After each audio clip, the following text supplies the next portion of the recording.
Hello students, in this section let's continue with the numericals based on Gauss theorem, right? In the previous lecture I have given you a question. Let's try to solve that particular question, and you need to check it whether you have done it correctly or not. I must remind you the question. The question was, the potential depends upon the coordinates x and y as v equals to x square minus y square. You are supposed to plot a graph or show electric field in the xy coordinate. This was the question, right? So in the previous lecture what I have told you is, if the potential at a point is given or the variation of potential at distance is given, then electric field can be found, and vice versa, by using the relation E is equal to minus dV by dt. Here it's given in x and y coordinates, so we need to represent it in the vector form. So what we do over here is, in the vector form it can be represented as minus r vector. If the coordinates in space can be considered to be x, y, z, then r vector may be considered to be xi cap plus yj cap plus zk cap. I cap, j cap, k cap, you all are aware these are the unit vectors pointing along the directions along x, y and z axis respectively. So here it can be written as I cap plus, this is partial differentiation basically.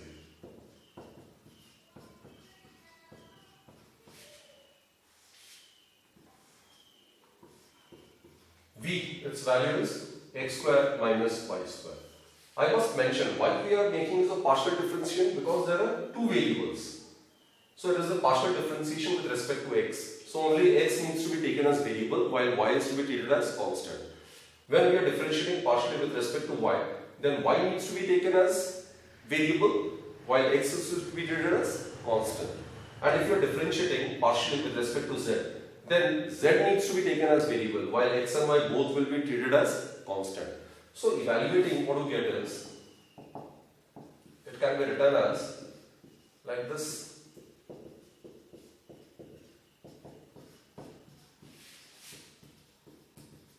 Okay, let's solve it. Now we are aware differentiation of x square with respect to x, that's 2x. Y being constant, it will be 0 over here. So we get 2x I cap plus x is constant over here, so it will be 0, and y square is 2y, so minus 2y j cap. Over here only z is treated to be variable while x and z both are constant, so it will give us 0. So electric field, its component may be written as Ex I cap plus Ey j cap plus Ez k cap. It's equal to minus 2x I cap minus plus 2y j cap plus 0 k cap. So what you get is Ex, compare the coefficients of I cap, j cap and k cap on both the sides. What do you get? Ex is minus 2x, Ey is 2y and Ez is equal to 0. So there is no component of electric field along the z direction. Electric field will be only in the xy plane. And you can notice over here, Ex is linearly dependent on x, Ey it is linearly dependent on y. So depending upon the value of x or y, Ex, Ey can have both positive as well as negative value. But the graph between Exx or Eyy should be a straight line. So that's the key. So using this result, now let's plot the graph. Graph would be like this. Suppose this is x coordinate and this is y coordinate. So definitely graph should be a straight line, and it can be in all the quadrants, depending upon whether the value of x is taken as positive or negative. So this will be the correct diagrammatic representation of electric field in the xy plane. So students, this was a very, very good question, right? So proceeding with some other important questions, let's discuss other questions related to Gauss theorem, electric field and electric potential. So next question is, suppose I'm not writing the quotient, so please listen to me very carefully. Suppose this is a square given, it's a square plate, right? Say of 10 centimeter. I've given it a 3-dimensional effect. It's placed horizontally, so I've tried to give it a 3-dimensional effect. So obviously, this will be the diagonals. This is the center of the square, and at a height of 5 centimeter, a charge of 1 micro-coulomb is placed. Now look, micro-coulomb is equal to picocoulomb. Pico means 10 raised to power minus 12 coulomb. So do remember this, right? Coming back to the quotient, this is given. A charge of 1 picocoulomb is placed at a distance 5 centimeter from the center of a square plate of side 10 centimeter, as shown in the figure. What is the electric flux associated with this square face? What is the electric flux associated with this square face? Right? So, such type of questions has already been done in the previous lecture. Let's do it in the similar manner. Now, in this case, directly we can't apply Gauss theorem, isn't it? In order to apply Gauss theorem, we need to imagine or consider an imaginary surface enclosing some charge, and that's Gaussian surface. So logically, which type of Gaussian surface would you think of? Spherical, cylindrical, or cubical? Square. So obviously, cubical Gaussian surface, right? So let's complete the diagram. It's an imaginary thing, we are constructing it, so therefore it has to be represented logically by dotted lines, like this. So this becomes a cubical Gaussian surface. Now this cube is enclosing this charge. So now, considering this to be a Gaussian surface, we can directly apply Gauss theorem. And Gauss theorem states that electric flux associated with an enclosed surface is 1 by epsilon times the net charge enclosed. Obviously, we are considering the medium to be air or vacuum, right? So this is in the case of a cube. Now cube is made up of 6 square faces. We need to find out the electric flux associated with a square face. So flux associated with a face would be given by 1 by 6 of the flux associated with the cube. Is it okay? It is quite logical. So the answer would be 1 by 6 q by epsilon. Rest you can easily substitute the value of q. You can substitute the value of epsilon naught, which is the absolute permittivity of free space, which is 8.854 into 10 to the minus 12 coulomb square per meter square. That's its SI unit. So it can be easily solved, right? Substituting the value of q and epsilon, it can be easily solved. The question can be further modified. Suppose in the same question, the charge is placed in a medium, say of dielectric constant k equals to 2. Then will there be any effect with the electric flux associated with this space? The answer is yes, definitely. In such a scenario, in the case of a medium, it was the case of vacuum, right? It was the case of vacuum. Now in the case of medium, what happens is, same formula, the expression will remain same. Only thing would be, in place of epsilon naught, we will write epsilon, which is the absolute permittivity of the medium under consideration. Now the value of epsilon is not given, instead dielectric constant of that medium is given. So what's the relationship in these three? It is, dielectric constant is given by a ratio of absolute permittivity of the medium to the absolute permittivity of free space. So epsilon may be written as k epsilon. So substitute this value over here. So the flux associated with the square face in case of medium would be q over 6k epsilon. From these two, what do you conclude? The flux associated with the square face in the medium, it would be equal to q over 6 epsilon. That is flux associated with the face in the case of vacuum divided by k. So you can remember this particular thing, right? So definitely the flux also depends upon the nature of the medium. So in that case it will become 1 by k times the flux associated with the square face. So this was another very important concept. Okay. Proceeding further, let's take an example of, or rather discuss a numerical based on charge distribution on a plane sheet, right? So there's an interesting question in my mind. So what to do is, suppose, again, I'm not writing the question, so please concentrate whatever I am saying. Suppose this is a plane sheet of charge of finite thickness, having positive charge of finite thickness, and there is a point of suspension. A charged solid sphere is suspended at this point with the help of a thread, like this, and at equilibrium, it is supposed to make an angle theta with this sheet, right?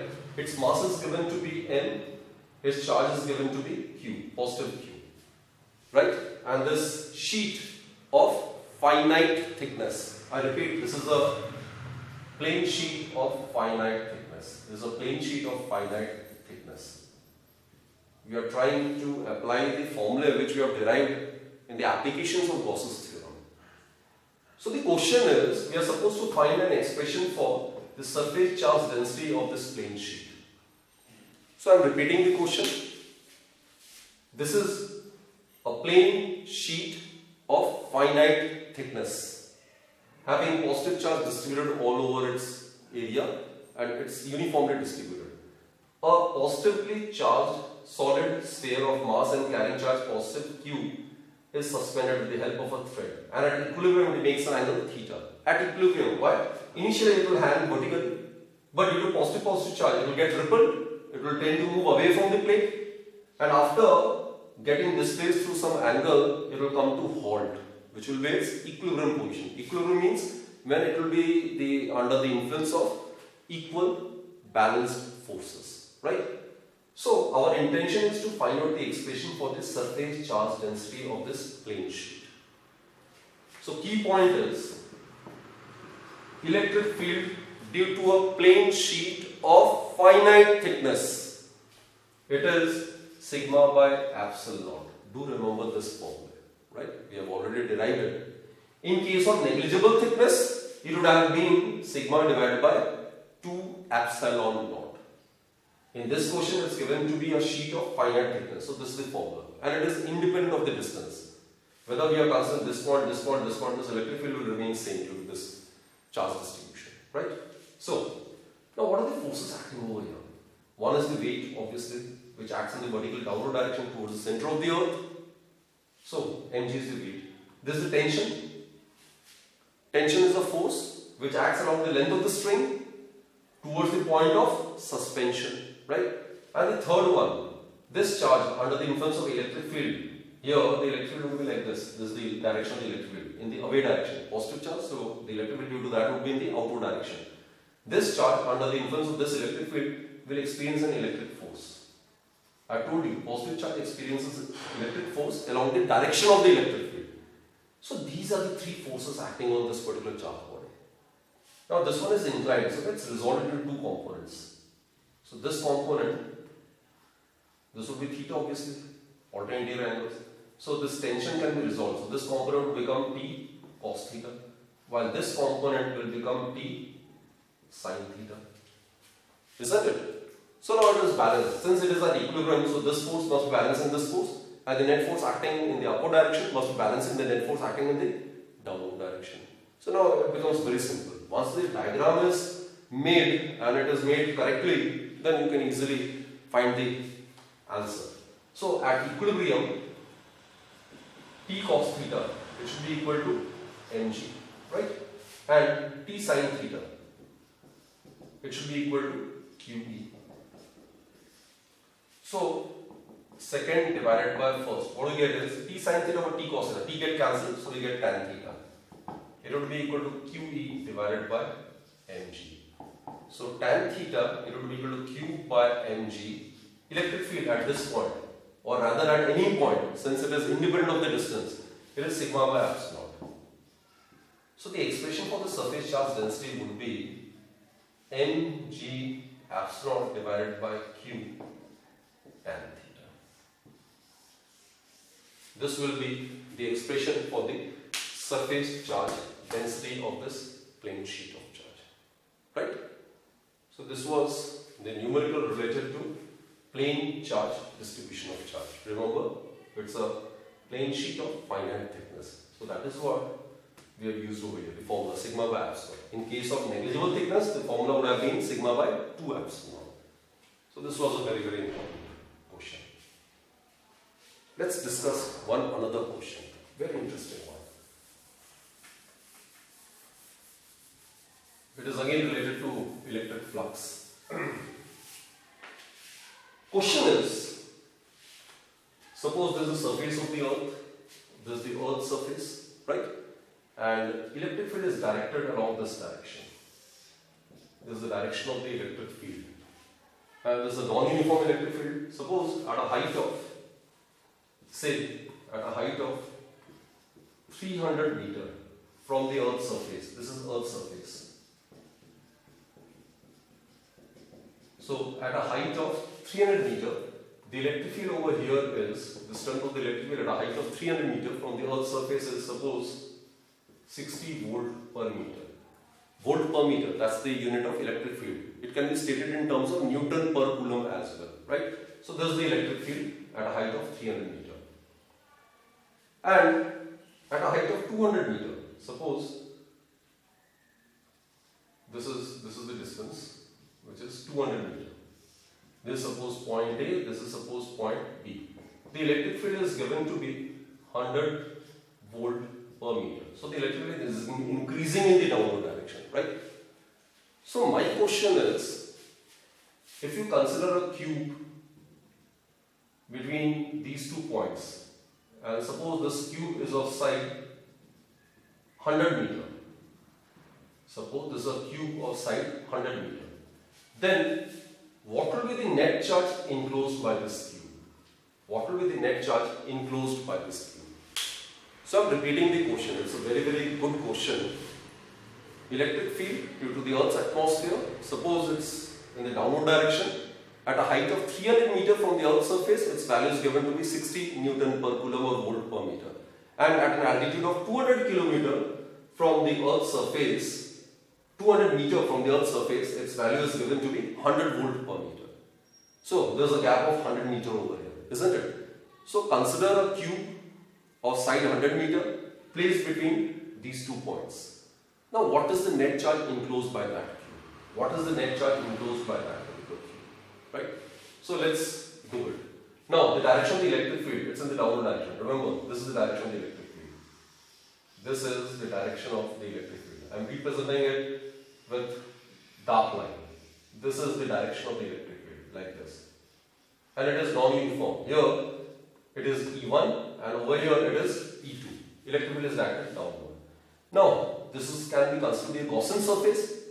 Applying Gauss theorem, we get electric flux is equal to closed surface integral of the electric field, which in turn is equal to 1 by epsilon times, the medium is considered to be A obviously, the net charge enclosed.